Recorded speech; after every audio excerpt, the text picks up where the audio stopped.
그리스도의 그림자 멜기세덱이라는 제목으로 여러분과 말씀을 나누겠습니다. 성도 여러분, 오늘 히브리서 기자는 멜기세덱을 다시 재등장시켜서 설명합니다. 여러분, 히브리서 기자는 이 구약에도 능통했습니다.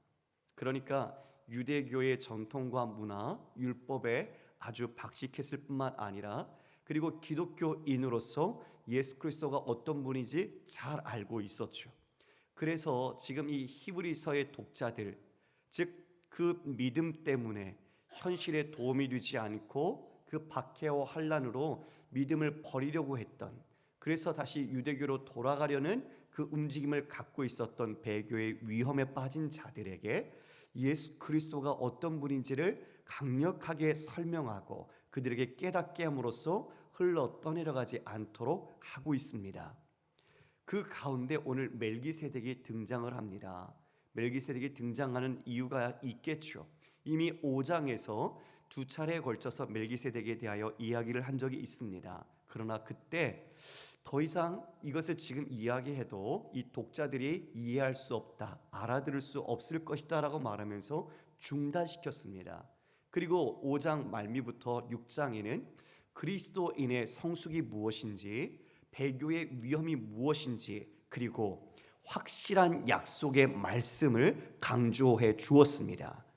여러분, 우리에게 하나님이 자기 자신을 걸고 맹세와 약속으로서 보증을 해주셨다. 그래서 우리는 그것으로 소망이 있다고 이야기를 했죠. 바로 구원의 소망입니다. 그 구원의 소망을 위해 예수 그리스도께서 멜기세덱의 반차를 따라서 성소로 들어가셨다. 이것이 6장 마지막을 마감하는 내용이었습니다.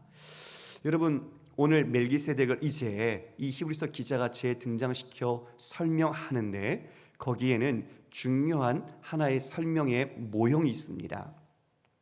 이 문학적인 표현의 방식인데요, 우리가 이것을 모형론적 설명 또는 예표론적 설명이라고 합니다.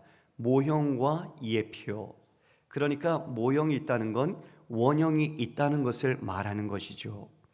이 모형이라는 것은 원형을 비추는 것이고 원형이 무엇인지 알려주는 것입니다. 그러나 더 중요한 것은 원형을 분명히 알 때 우리는 모형의 그 의미와 그 파악을 정확하게 할 수 있는 것이죠. 이게 모형론, 예표론적인 해석입니다.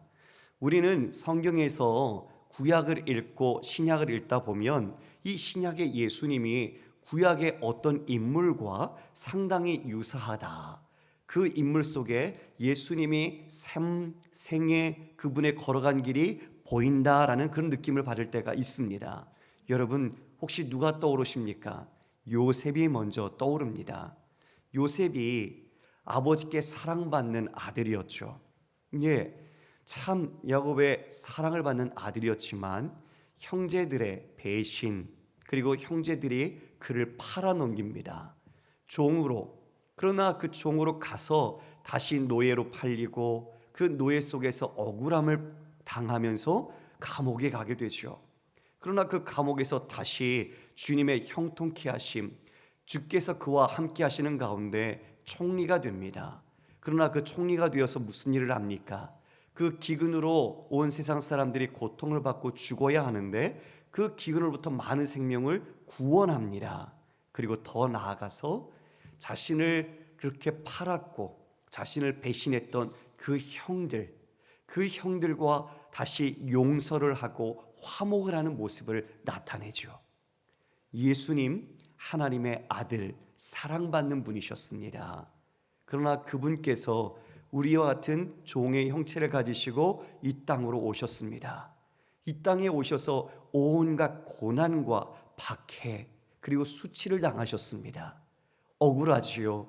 그 가운데 십자가까지 지시며 죽음을 당했습니다. 그러나 십자가의 죽음과 부활로 우리 죽을 이 땅의 소망을 잃어버린 사람들에게 구원의 빛을 비추셨고 그들에게 참된 생명을 주셨습니다. 그리고 하나님 보좌 우편에 앉아서 통치하십니다. 이것이 예수 그리스도의 모은 생애를 우리가 이해할 때 요셉 가운데 예수 그리스도의 비춰짐, 예수 그리스도의 생애가 드러나게 되는 거죠. 또 모세는 어떻습니까? 옛 언약의 중보자 모세, 그는 애굽의 그 지배하에서 신음하고 고통받고 있던 이스라엘 백성을 출애굽했습니다. 그래서 약속으로 주신 그 가나안 땅, 그것으로 인도하는 지도자 역할을 감당했죠. 예수님도 그렇습니다. 예수님이 어떠십니까? 새 언약의 중보자로 오셨습니다. 예수님께서 이 땅에 죽어가는 영혼들을 위해 그와 같이 대속의 사역을 완성하시고 그들을 새로운 하나님의 백성으로 창조하셔서 그들을 이 땅이 아닌 하나님의 영원한 나라로 이끌어 가시는 지도자로서 지금도 하나님 보좌 우편에서 중보하고 계십니다. 지금 이 요셉이나 모세나 이와 같이 예표 그리고 이와 같은 모형론적인 원형의 모습을 예수 그리스도를 비추는 것을 우리는 발견하게 되는 것이죠. 오늘 히브리서 기자는 멜기세덱을 재등장시켜서 이와 같이 설명합니다. 왜 그럴까요? 여러분, 왜 멜기세덱을 이와 같이 다시 등장시켰을까요? 멜기세덱이 우리 시편 110편 4절을 보면 이렇게 표현하고 있습니다. 제가 읽어드리겠습니다. 여호와는 맹세하고 변하지 아니하시리라. 이르시기를 너는 멜기세덱의 서열을 따라 영원한 제사장이라 하셨도다. 하나님께서 자신의 보좌 우편에 앉은 메시아 예수님께 이와 같이 말씀하신 겁니다. 너는 멜기세덱의 그 서열을 따라 영원한 제사장이라고 말씀하셨습니다. 자, 멜기세덱이 영원한 제사장이라고 이야기되었는데 히브리서 기자가 이제 이 멜기세덱을 찾습니다. 왜 다윗의 시편에 하나님께서 멜기세덱을 등장시켜서 이 제사장이라는 표현을 말씀해 주셨을까? 예수 그리스도께서 우리를 위하여 대제사장이 되셔서 영단번의 제사를 드리셨는데 왜 멜기세덱이라는 것을 여기에 말씀하셔서 다윗에게 가르쳐 주셨을까? 궁금했겠죠. 그래서 멜기세덱을 찾아봤습니다. 여러분, 멜기세덱은 딱 2번 등장합니다. 창세기 14장, 시편 110편, 그리고 히브리서에 등장을 하는데요.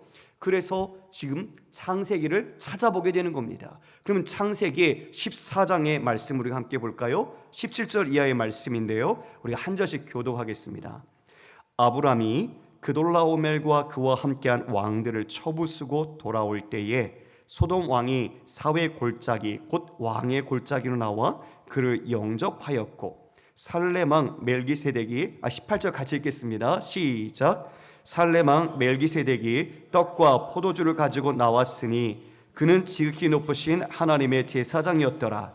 그가 아브라함에게 축복하여 이르되 천지의 주제시요 지극히 높으신 하나님이여 아브라함에게 복을 주옵소서. 함께 읽습니다. 너희 대적을 내 손에 붙이신 지극히 높으신 하나님을 찬송할지로다 하매 아브라함이 그 얻은 것에서 10분의 1을 멜기세덱에게 주었더라. 지금 이 본문을 발견한 거죠. 야, 아까 말씀드린 것처럼 히브리서 기자는 구약에 능통했습니다. 이 창세기에 멜기세덱이 등장하는 것을 확인하게 됐죠. 그러면서 아브람과 멜기세덱이 이와 같이 연관되어 있는 기사 속에서 멜기세덱을 통해서 예수 그리스도가 어떤 분인지 예표되고 있는 것을 발견하게 된 겁니다. 그걸 오늘 흔들리고 있는 그 배교의 위험 가운데 있는 자들에게 이야기를 해주는 거예요. 그 근거를 통해 예수 그리스도가 얼마나 탁월한지 얼마나 우월하신 분인지를 증거해 주고 있는 겁니다. 여러분, 우리 오늘 본문을 보겠습니다. 1절 말씀에 이 멜기세덱은 살렘 왕이요 지극히 높으신 하나님의 제사장이라. 살렘, 이것은 예루살렘에서 나오는 평화, 평강이죠. 우리가 조금 전에 읽었던 창세기 본문에서 아브라함이 자신의 조카 롯이 끌려갔습니다. 중동 전쟁 가운데. 그래서 자신의 집안에 함께 있던 가신 318명을 데리고 가서 다시 찾아오죠. 잃어버린 재산들 그리고 그 가족들 다 찾아가고 옵니다. 그런데 왔을 때 누가 영접하러 나왔어요? 그 가운데 지금 멜기세덱이 있는 거예요. 근데 이 멜기세덱을 표현하는데 그가 떡과 포도주를 가지고 나와서 그는 지극히 높으신 하나님의 제사장이었다고 창세기에서 말씀해주고 있습니다.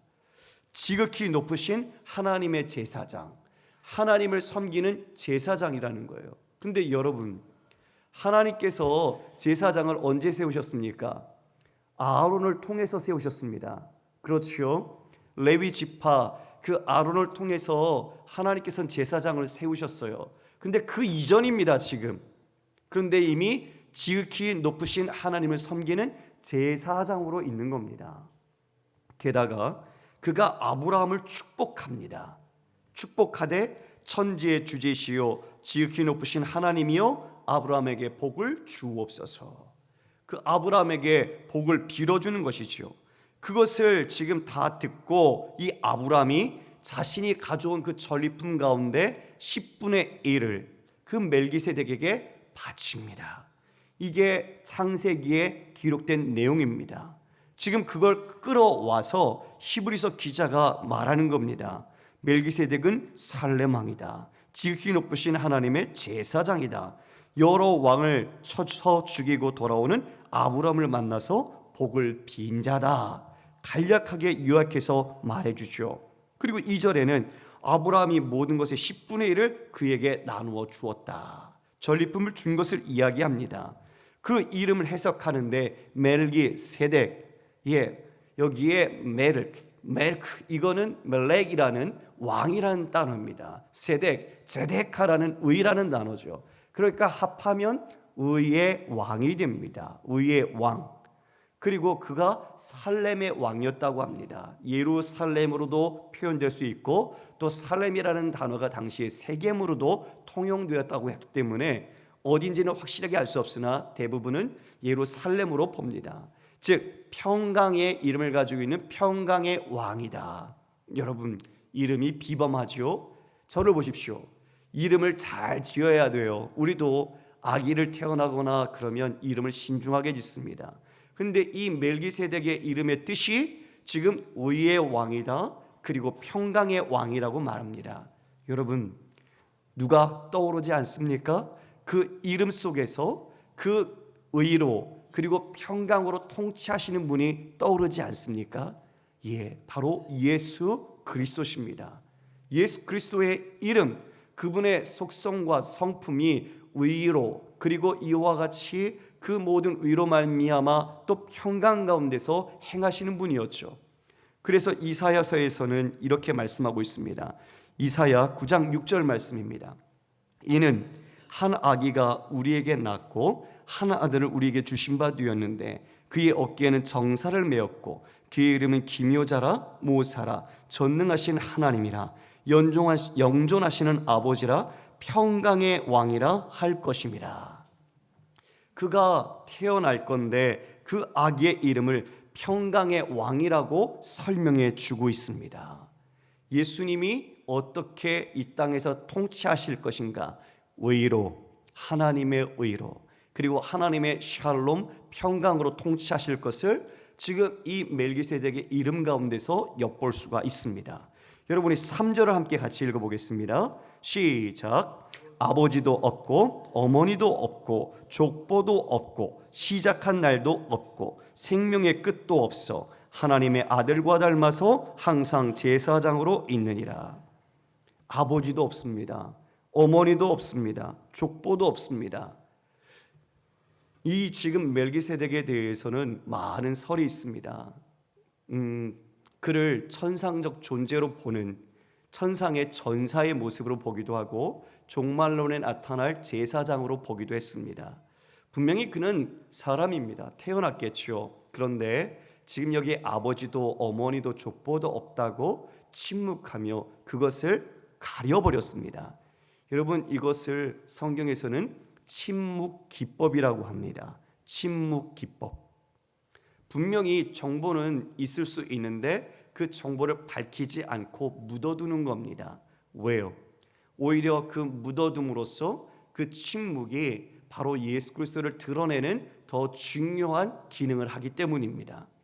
마태복음 27장에 보면 빌라도에게 예수님께서 신문을 당하십니다. 그때 종교 지도자들이 이 많은 걸 가지고 고소를 하죠. 예수님을 고발하는 겁니다. 그런데 예수님께서 한마디도 말씀하지 않았습니다. 침묵하셨습니다. 이걸 빌라도 보고 놀랍니다. 그런 죄인을 본 적이 없지요. 어떻게든 자신의 변명과 그 모든 것을 변호하기 위해서 이야기하는 것이 일반적인데, 지금 수많은 고소를 당하고 있는데도 예수님은 한마디도 말씀하지 않으셨습니다. 그 침묵이 오히려 그들에게 충격을 주고, 그 모든 고소가 하나님 앞에서, 예수 그리스도 앞에서는 어떤 것도 진실되지 않다는 것을 그 침묵이 오히려 더 극적으로 증거해 주고 있는 것이죠. 성경은 이렇게 침묵 기법을 통해서 오히려 정보를 제시하는 것보다도 더 강력한 효과를 문학적 표현으로 나타내고 있는 것입니다. 그는 아버지도 없고 어머니도 없고 족보도 없다. 그리고 이어 생명의 끝도 없다고 말합니다. 어떻게 말합니까? 시작한 날도 없고 생명의 끝도 없어. 하나님의 아들과 닮았다라고 표현합니다. 이에 예수 그리스도와 닮았다고 말하고 있죠. 여기 멜기세덱을 강조하는 건 그가 뛰어나다는 것을 말하는 것보다 더 숨겨진 예수 그리스도, 바로 원형이신 그분이 얼마나 뛰어난지를 증거하기 위한 겁니다. 예수님은 이제도 계시고 전에도 계셨고 장차 앞으로 오실입니다. 우리의 모든 삶 시제를 뛰어넘어 제한 없이 영원한 가운데서 통치하시는 분이십니다. 지금 멜기세덱이 생명의 날도 없고 시작도 없고 바로 그런 표현 속에서 하나님의 아들 예수 그리스도를 비추고 있는 것이죠. 그래서 항상 제사장으로 있다고 합니다. 영원히 제사장으로 있다고 합니다. 성도 여러분, 우리 예수님께서 그와 같이 대제사장으로서 영단번에 놀라운 그 구속의 완성을 이루셔서 영원히 계십니다. 할렐루야. 예, 지금 히브리서 기자가 짧지만 이 구절을 통해 예수님이 어떤 분인지 멜기세덱을 통해 드러내주고 있습니다. 멜기세덱, 여러분, 왕입니다. 살렘의 왕, 그리고 한쪽으로는 영원한 하나님의 제사장. 왕과 제사장이라는 두 가지 직분을 갖고 있는 거예요.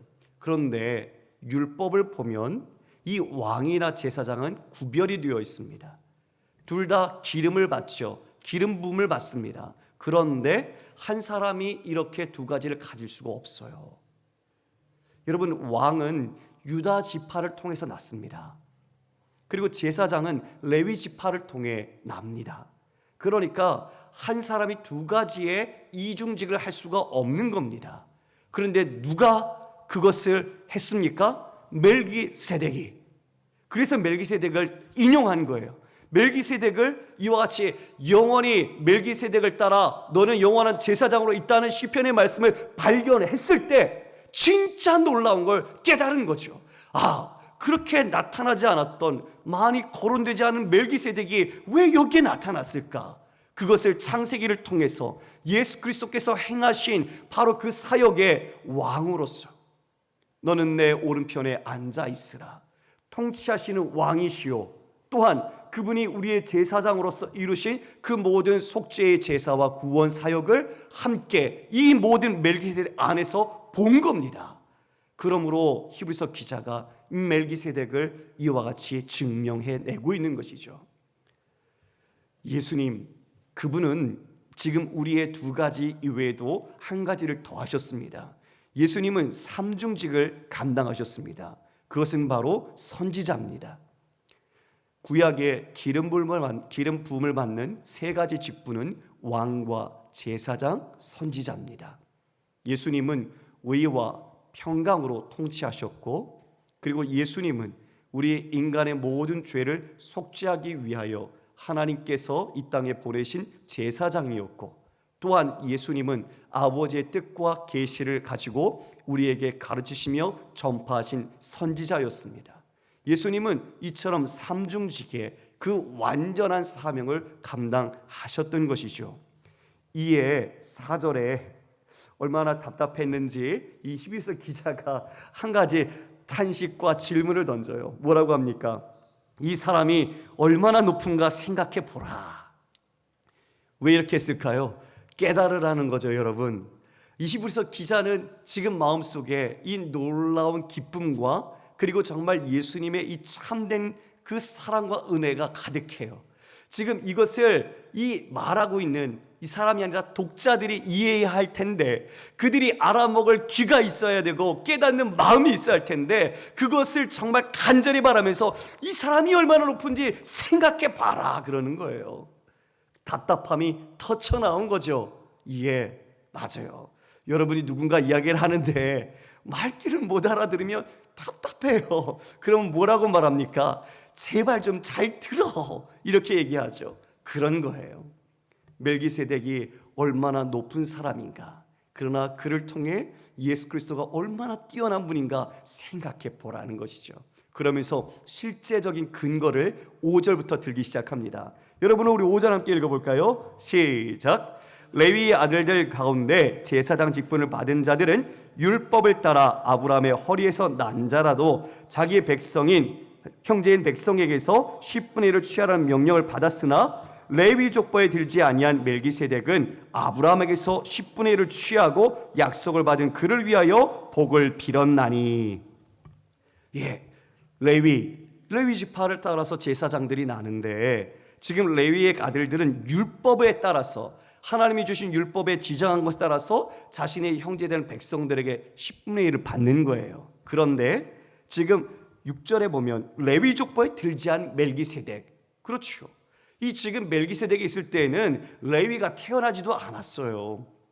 그러니까 지금 레위 족보에 들지 않은 멜기세덱은 아브라함에게서 10분의 1을 취했다. 여러분, 10분의 1을 받았다.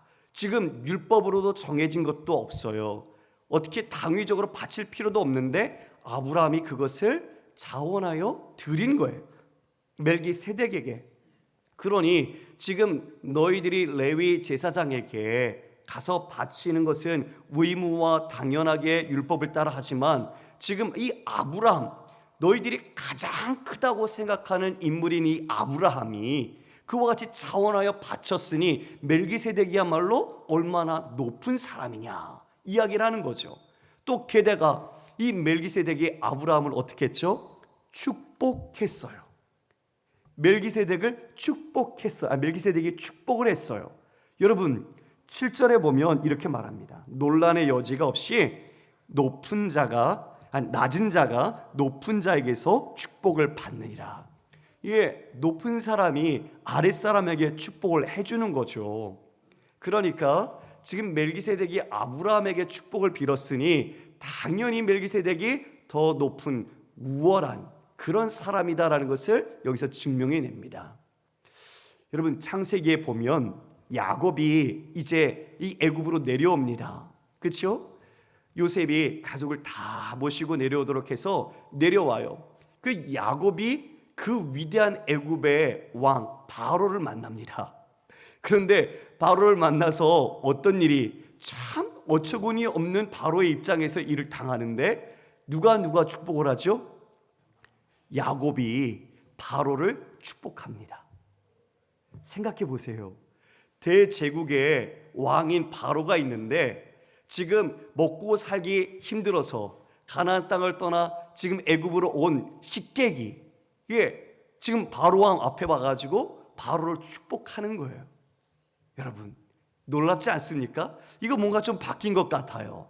위치가 바뀐 것 같아요. 그러나 이것이 우리 믿는 신자, 성도의 영적인 위치를 이야기해 주는 겁니다.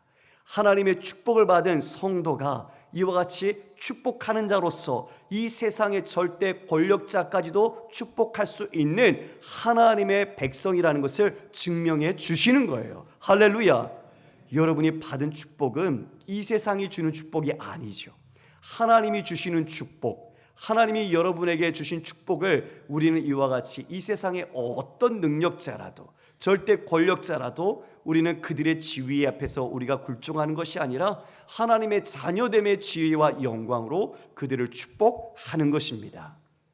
지금 멜기세덱이 이렇게 아브라함을 축복했다. 그러니 이 11조를 바친 거나 축복을 한 걸 볼 때 이 모든 것이 멜기세덱이 뛰어나다는 것을 분명하게 말하고 있지 않느냐, 이렇게 이야기하는 거죠. 8절에는 이렇게 말합니다. 또 여기는 죽을 자들이 10분의 1을 받았으나 저기는 산다고 증거를 얻은 자가 받았다. 레위인들 제사장은 언제나 죽습니다. 반드시 죽어요. 그런데 끝도 없고 시작도 없고 영원히 있는 이 멜기세덱은 영원히 산 자죠.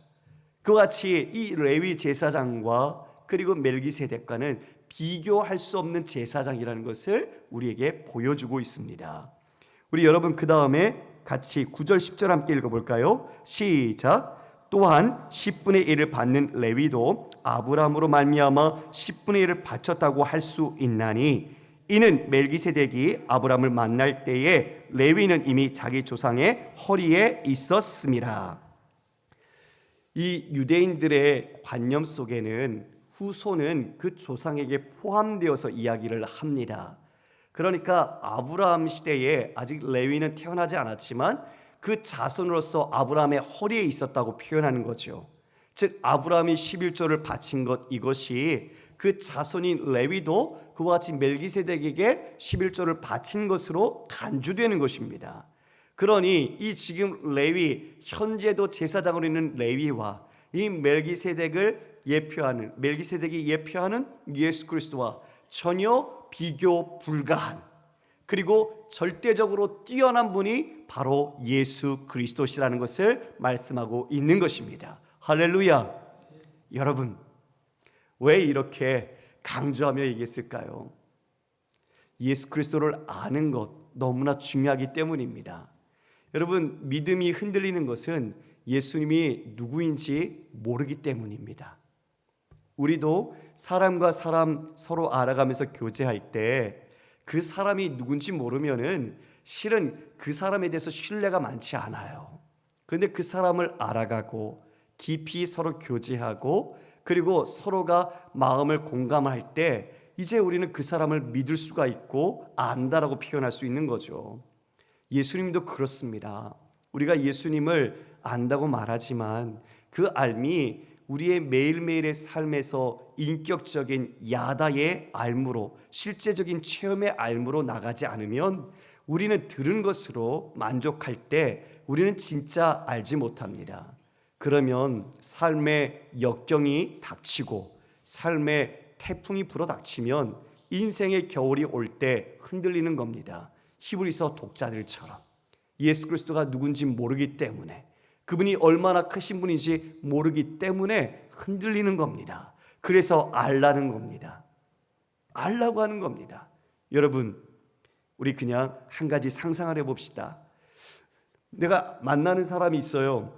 근데 그분이 우리나라의 아주 굵직한 대기업의 CEO예요. 근데 몰라요. 그런데 그분이 알고 보니까 그냥 가정입니다. 삼성에 있는 이재용 회장이에요. 그러면 그냥 모르는 상황에서 내가 폰이 필요한데 좀 돈이 있어 보이니까, 아니면 도움을 요청할 때 그냥 나 뭐 하나 핸드폰 새로 나온 거 하나 좀 주세요. 그러면 그분이 단지 핸드폰 하나를 얻는 게 아니라 그분이 어떤 분인지를 더 구체적으로 알 때 단지 핸드폰 하나를 요청할 뿐이겠습니까? 더 많은 것을 우리가 구할 수 있다는 것을 알게 되는 것이죠. 사람과 사람의 만남이 그래요. 우리 또한도 그렇게 사람의 능력, 사람이 행할 수 있는 그 기능, 이것들을 알면서 요청도 하고 도움도 받습니다. 하물며 예수 그리스도께 우리가 어떻게 생각하고 인식하고 그분과 교제하고 있는지 돌아보라는 겁니다.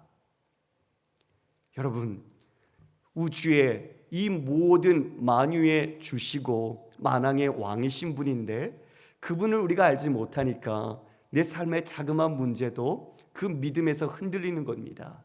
그리고 주님을 절대적으로 신뢰하지 못합니다. 얼마나 주님이 가슴 아프시겠습니까? 진짜 능력자이신데 그 능력자 앞에서 그 능력을 알지 못하고 자신의 자그마한 문제 때문에도 하나님 이걸 해결하지 못할 거야 라면서 바들바들 떨고 있는 내 모습을 볼 때 주님이 얼마나 안타까우시겠습니까? 지금 그런 거예요. 히브리서 독자들이 먹고 사는데 도움이 되지 않는 것 같고 실질적으로 위험이 닥치니까 이 믿음? 뭐 어때? 다시 예전으로 돌아가지. 율법, 그 유대교로 돌아가서 자신의 무거운 짐, 예수님께서 그 짐 벗겨주시려고 오셨는데 다시 그 짐 지겠다는 겁니다. 그런 어리석은 모습이 어디 있습니까? 그래서 히브리서 기자가 아니다. 그리스도 안에 머물러야 한다. 그 믿음을 지켜야 한다. 그 주신 은혜를 너희가 깨달아야 한다. 그러므로 너희가 그 안에서 누려야 한다. 이것을 강조하는 것입니다. 그것이 그들에게만 필요한 내용일까요? 우리는 어떻습니까? 성도 여러분, 정말 예수 그리스도를 잘 알고 있습니까? 우리의 긴 신앙생활 속에서 예수 그리스도가 어떤 분인지 여러분이 밀접하게 그분과 친밀하게 교제하면서 그분의 진정한 뜻을 여러분 깨달아 가야 하는 이유가 여기에 있습니다. 바라는 것은 우리 사랑하는 성도 여러분들이 정말 날마다 예수를 바르게 더 아는 기쁨을, 그리고 그 알므로 정말 이 세상이 주지 못하는 능력과 힘으로 우리의 삶을 힘있게 감당하기를 원합니다. 우리의 믿음이 내게 있는 현찰보다도 못한 것이 아니요, 크레딧 카드보다 못한 것이 아니요, 그리고 우리의 있는 지위나 자리보다 못한 게 아니라는 것을 여러분 절실히 깨달으십시오. 주님은 그 모든 것을 능가하시며 지금도 하나님 보좌 우편에 앉아서 우리의 중보자로서 여러분을 위하여 일하고 계시는 분이십니다. 그러므로 우리가 정말 진리를 안다면, 그리고 예수 그리스도를 안다면 믿음의 지경을 넓히십시오. 우리가 매번 기도할 때에 죄로 인하여 회개합니다. 맞습니다. 해야죠. 그러나 우리가 늘 넘어지는 자리에 있는 것, 주님이 그것을 위해 죽은 것 아닙니다. 일어서도록 주님을 의지하고 주님의 그 승리를 경험하고 주님과 함께 그 믿음의 열매들을 맺어가도록 우리를 부르신 것입니다. 우리 성도님들이 그 기쁨을 한 주간의 삶에서 경험하고 함께 간증하고 나누기를 원합니다. 하나님이 내게 이러한 은혜를 주셨노라고, 예수 그리스도께서 내 이 귀한 깨달음을 통해서 내 삶에, 내 믿음에 새로운 놀라운 은혜를 베풀어 주셨노라고 우리가 함께 모여서 그 은혜를 나눌 때 우리가 패배자가 아니요 예수 그리스도 안에서의 승리자요, 믿음을 가지고 이 땅에서 주의 영광을 나타내는 그리스도인을 우리가 함께 나누기를 원합니다. 그러므로 우리 이 말씀 우리가 더 열심히 배우십시오. 그리고 가정 우리 살리십시오. 꺼져가는 불씨, 이 복음의 불씨를 우리 가정 안에서 살렸으면 좋겠습니다. 우리 자녀들이 교회에 보이지 않는 모습들이 많습니다. 어쩌면 교회 가자는 말도 못하고 있지 않을까요? 자녀를 사랑하는데 진짜 사랑함이 어떻게 나타나야 하는지 우리의 이웃들에게도 그러한 동일한 우리의 사랑의 마음으로 함께해야 할 것입니다. 우리가 그와 같이 더 주님을 알기에 힘쓰고 그 은혜 아래서 우리의 믿음의 삶으로 하나님께 영광 돌리는 여러분의 모든 삶의 자리가 되길 주님의 이름으로 축복합니다. 우리 함께